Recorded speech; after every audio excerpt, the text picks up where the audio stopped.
இந்த 140 ஏக்கராவில் நெல்லி மரம், மாமரம், பாக்கு, முந்திரி மரம், தென்னை எல்லா பயிர்களுமே இங்கே நாங்கள் நடவு பண்ணியிருக்கோம்.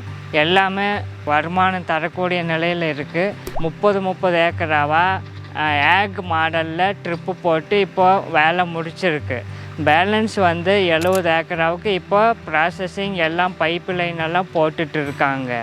ஏக் ட்ரிப்பு போடுறதுக்கு முன்னாடி பார்த்திங்கன்னா நாங்கள் பகலில் தான் தண்ணி கட்டிக்கிட்டு இருந்தோம். மாமரம், நெல்லி மரத்துக்கெல்லாம் இது கட்டி முடிக்க முடியல எங்களால். அதனால் நாங்கள் இப்போ 70 ஏக்கராவுக்கு ஏக் மூலிமா ட்ரிப்பு போட்டு முடிச்சதையுமே எங்களுக்கு உபயோகமாக இருக்குது, நல்ல சௌகரியமாக இருக்குது.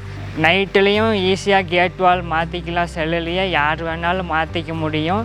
அதனால் நாங்கள் எனி டைம் இப்போ நாங்கள் ஈஸியாக தண்ணி பாய்ச்சிக்க முடியுது. இந்த ஏக் மூலிமா நாங்கள் ட்ரிப்பு போட்டங்காட்டி எங்களுக்கு உபயோகமாக இருக்குது.